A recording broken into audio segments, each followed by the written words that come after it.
اللهم إنك عفو كريم تحب العفو فاعف عنا. ازيكم يا أحلى متابعين في الدنيا. النهاردة رواية جديدة في شوارع الإسكندرية الغرقانة بمية المطر. كان في صوت جاي من واحدة من العماير دي. لا أنا مش بحبه، أنا بكرهه ورافضة الجوازة دي من الأساس. يا بنتي ليه كده؟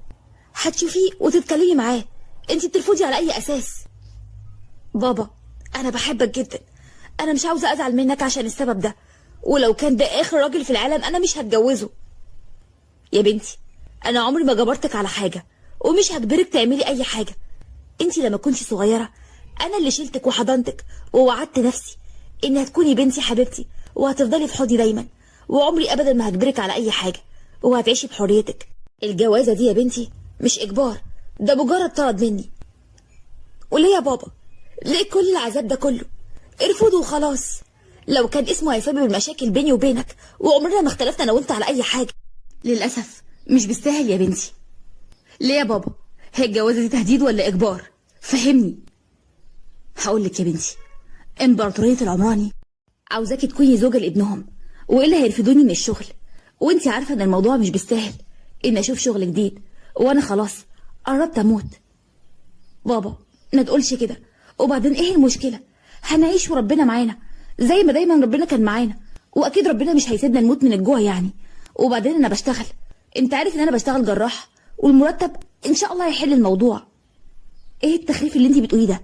انت عارفه كويس، عارفه كويس يا شجن ان تكاليف علاجي وايجار الشقه عايزين اضعاف مرتبك. اذا كان مرتبك على مرتبي مش بيكفي، هيكفي مرتبك بس.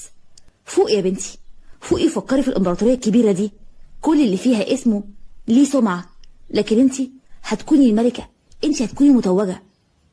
شجن قالت وهي بتعيط، واللي عملوه فينا انت نسيته؟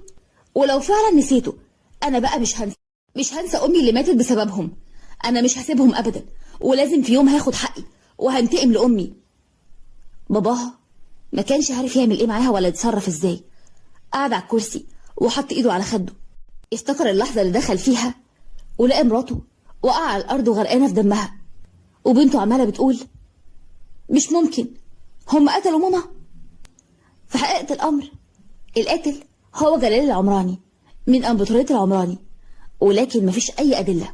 وفي مكان تاني في سباق للسيارات، يوسف بيبص التحدي عمر بيقول له ها نبدا؟ عمر قال له نبدا، بس النجاح ليا. يوسف قال له بسخريه هنشوف. خلود كانت واقفه ورا عمر وعماله بتقول له اكيد عمر حبيبي هو اللي هيكسب، مش كده؟